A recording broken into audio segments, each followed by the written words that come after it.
제16강 건물의 신축 및 판매. 자, 우리는 건물의 가격이 임대 수익과 이제 금리, 요구 수익률인 이제 금리에 의해서 결정이 된다고 이제 배웠고요. 그리고 임대 수익보다는 이 금리의 변동에 따라서 건물의 가격이 결정된다는 것도 배웠습니다. 그래서 건물을 살 때는 가급적 금리가 높을 때, 금리가 높아서 요구 수익률이 높아질수록 그에 반비례해서 건물의 가격이 떨어지기 때문에 이제 금리가 높을 때 사는 것이 더욱 유리하다고 이제 배웠는데요. 근데 하지만 금리라는 것은 우리가 임의로 결정할 수 있는 것이 아니고 그 시장 환경에 의해서 결정되는 것이기 때문에 우리가 꼭 고금리를 원한다고 해서 그런 금리 상황을 만들 수 있는 것은 아닙니다. 그래서 특히나 이제 요즘처럼 저금리가 계속 지속되는 상황에서는 우리가 이제 건물을 매수를 하기에는 이제 적절한 타이밍이 안 될 수도 있겠죠.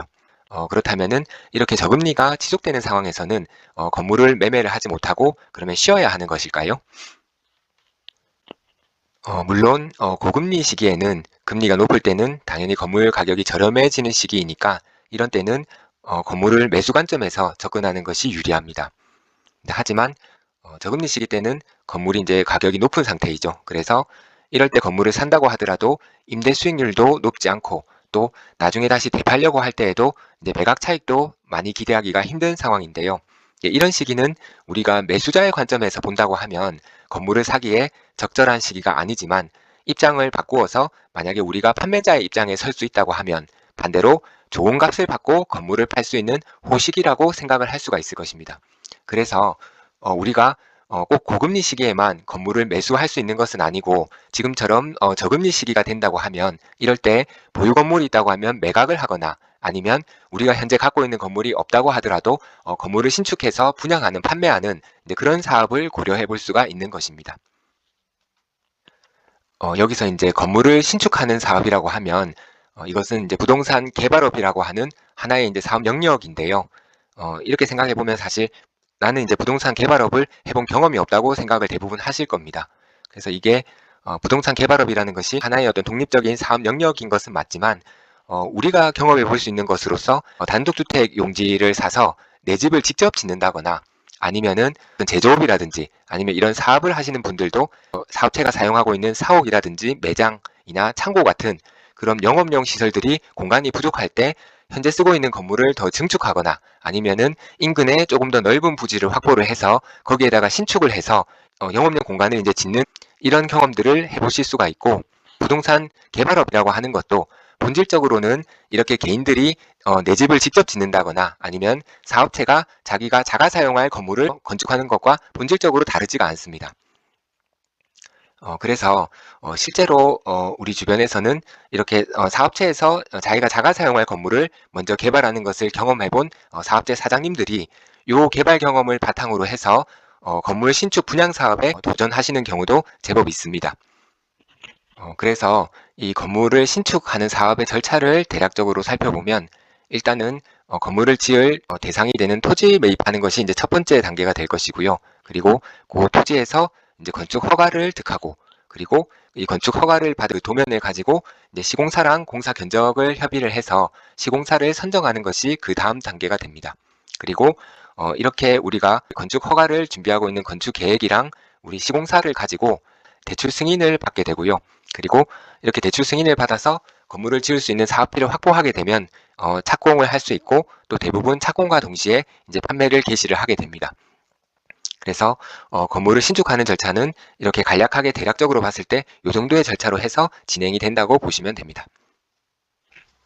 예, 그러면 이 건물을 신축하는 사업 단계를 조금 더 이제 구체적으로 살펴보면 그 첫 번째 단계는 바로 토지를 매입하는 단계입니다. 이 토지를 매입할 때는 우리가 뭐 LH공사라든지 아니면은 각 지역에 있는 그런 도시개발공사 같은 곳들이 이 택지지구를 조성하는 사업들을 하고 있다고 하면 이런 택지지구에 조성된 상업용지를 분양을 받을 수도 있고요. 또 이런 것이 아니라 하더라도 만약에 기존 구시가지에 있는 토지라고 하면은 뭐 나대지는 아니겠지만 기존 노후 건물 같은 것들을 부동산 중개사무소를 통해서 매입을 해서 그 기존에 있던 노후 건물을 철거하고 거기에 새로운 신축 개발을 할 수도 있습니다.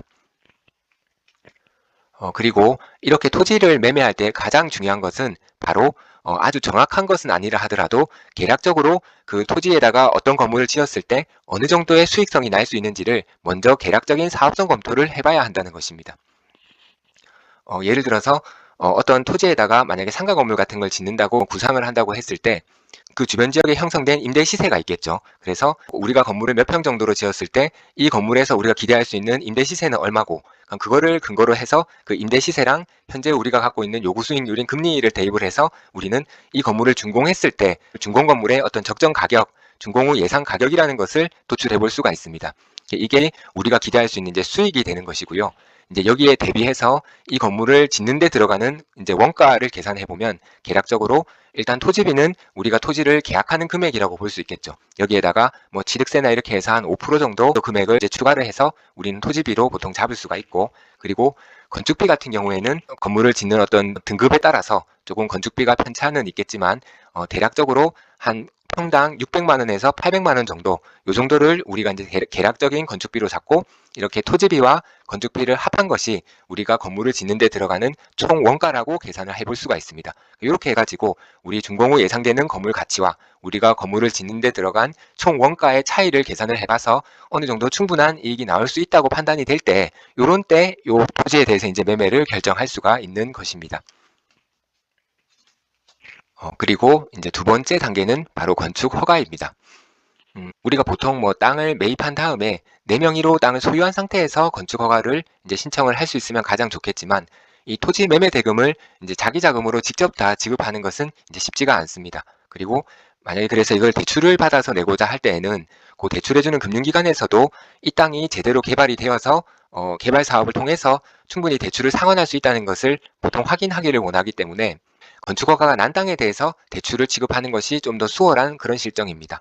이제 그렇다 보니까 어, 꼭 반드시 토지를 매입하고 내가 토지를 소유권을 확보한 상태에서 건축허가를 신청할 수 있는 것은 아니고, 토지 매매 계약을 체결한 단계에서 나중에 잔금은 건축허가를 받은 이후에 지급하기로 약정을 하고, 그 토지 매매 계약 상태에서 토지 소유주의 토지 사용 승낙을 받아서 내 명의로 건축허가를 하는 방법이 있습니다.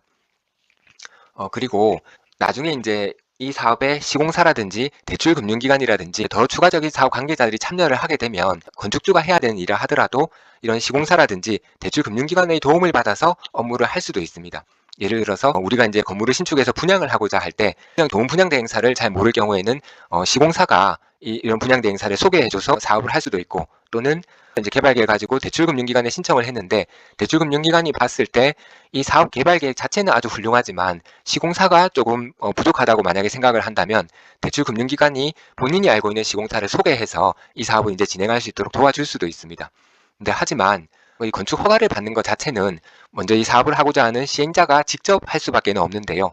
왜냐하면 이렇게 건축 허가를 진행을 시켜서 어느 정도 개발 계획이 수립된 이후에야 그 개발 계획을 가지고 시공사와 공사비 협의도 해서 시공사를 이끌어들일 수가 있는 것이고, 또 이런 개발 계획이 있은 이후에야 대출금융기관에도 우리의 사업계획서를 제출해서 대출금융기관이 우리의 사업을 판단을 하고 참여 여부를 결정을 할 수가 있기 때문에 건축 허가를 진행하는 단계까지는 개발 사업을 시행하고자 하는 시행자가 직접 해야 되는 업무인 것입니다. 자, 건물 신축 사업의 세 번째 단계는 바로 시공사 선정입니다. 시공사를 선정할 때는 건축 허가를 진행하고 있는 도면 같은 것을 가지고 이제 시공사의 견적을 의뢰하는 형태로 이제 시공사 협의가 진행이 되게 되고요. 이때 당연히 만약에 우리가 공사비를 많이 줄수록 더 우량한 시공사를 선정을 할 수는 있지만, 우리가 갖고 있는 사업비 예산이라는 것이 한계가 있기 때문에 어떤 시공사의 우량성과 우리 공사비 원가라는 두 가지에 상충되는 어떤 가치의 트레이드오프 관계에 있게 됩니다.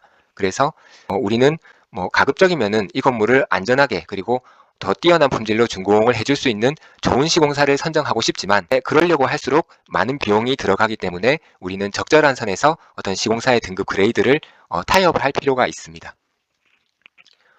또 그리고 시공사 선정에서 주의할 점은 대부분의 개발 경험이 없는 시행자분들이 시공사를 선정할 때 그 주변에 있는 로컬 업체들을 선정을 하게 되는 경우가 있습니다. 이제 로컬 업체들에서 땅을 갖고 있을 경우에 주변에서 공사를 하고 있는 로컬 업체들에서 먼저 이제 접근을 해서 어떤 개발 계획 같은 걸 제안을 하는 경우들도 있는데요.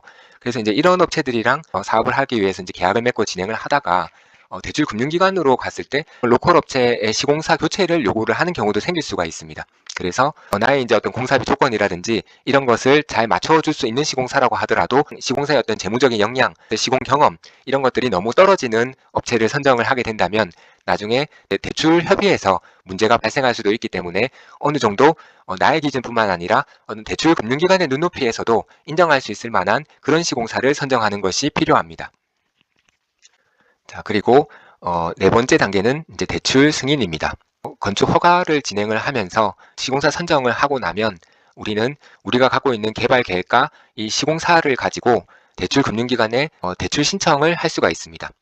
이렇게 하면 대출 금융기관에서는 우리가 갖고 있는 개발 계획이 과연 수익성이 있는지 이런 걸 판단을 하고 또 시공사가 과연 건물을 제대로 완공할 수 있는 능력이 있는지 이런 것들을 평가를 해서 대출 여부를 결정을 하게 됩니다.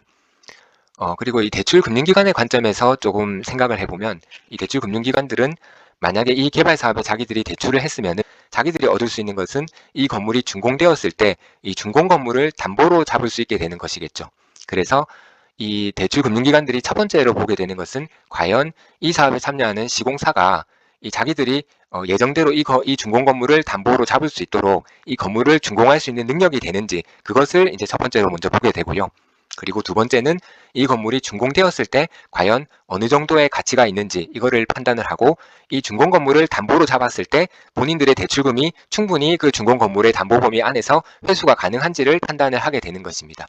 대출금융기관들이 판단했을 때 준공 건물이 한 100억 원 정도의 가치가 있다고 판단이 되면 대출금융기관들은 본인들이 안전하게 회수할 수 있는 범위라고 할 수 있는 한 60억에서 70억 정도 이 정도의 금액을 이제 대출을 승인을 할 수 있게 되는 것입니다.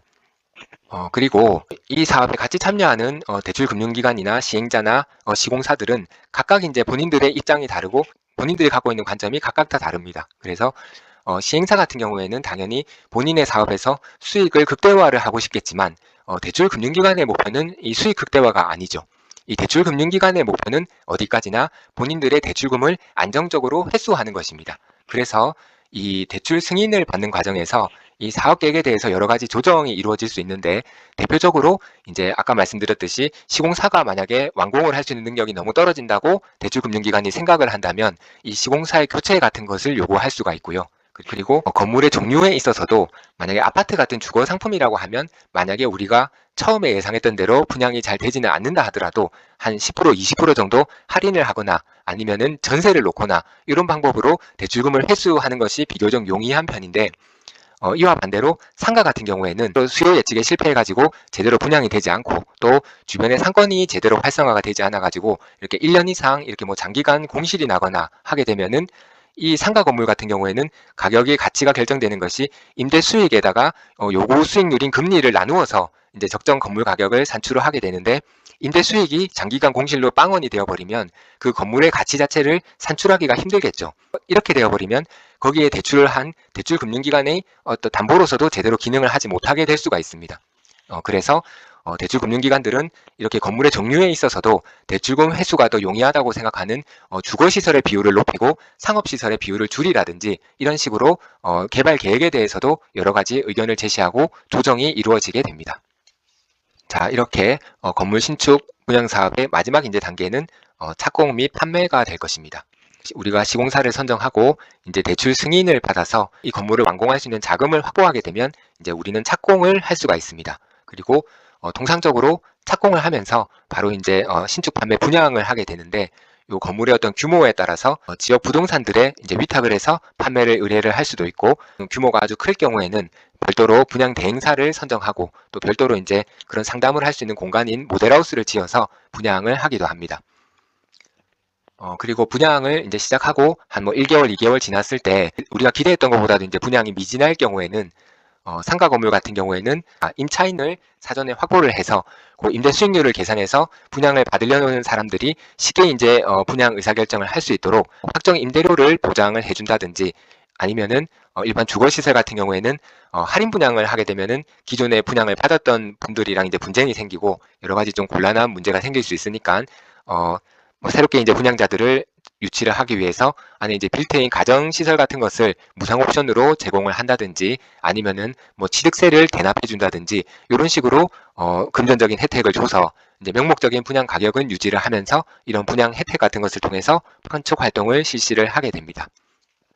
자, 이제 이런 단계를 거쳐가지고 건물 신축 분양 사업을 하게 되면은 건물 종류에 따라서 이제 다소 간의 차이는 있겠지만 대략적으로 우리가 건물 매각 금액에서 한 10%에서 한 3, 40% 정도 되는 수준의 개발 이익을 기대를 할 수가 있습니다.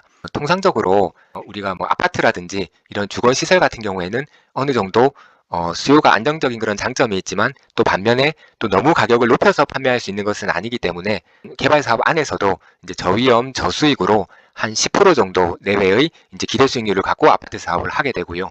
또 반면에 상가 같은 거 개발 사업 같은 경우에는 개발을 했는데 우리가 수요 예측에 실패해가지고 공실이 나거나 하면은 가격 자체가 잘 형성이 되지를 않겠죠.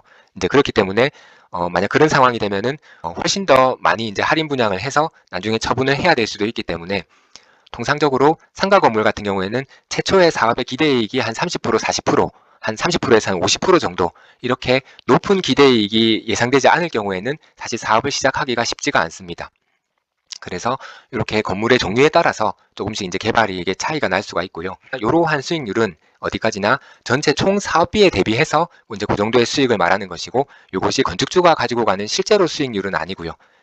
통상 건축주 같은 경우에는 전체 사업비의 한 10% 정도를 자기 자금으로 투입을 하고 나머지는 다 이제 대출을 받아서 사업을 진행하기 때문에 한 10%에서 30% 정도 수익이 난다고 보면 실제로 건축주가 자기가 투자한 자금 대비해서 얻어가는 실투자 수익률은 한 100%에서 300% 가까이가 되는 것입니다. 그래서 단순화해서 우리가 생각을 해보면 우리가 자기 자금으로 투입할 수 있는 사업비가 한 20억 정도가 있다고 생각을 하면 전체 건설 원가가 한 200억 원 정도 되는 사업을 우리가 할 수 있다고 보면 되고요. 그리고 이런 사업을 했을 때 한 250억 원 정도의 가치가 있는 건물을 지어서 한 50억 원 정도의 이익을 남길 수 있다. 이제 이렇게 생각하면은 어느 정도 전체적인 개발 사업에서 우리가 기대할 수 있는 숫자들을 이제 요약해서 보여드리는 것이 될 것 같습니다. 자, 그래서 이번 강에서는 건물의 신축 판매에 대해서 배워보았습니다. 예, 지금까지 들어주셔서 감사합니다.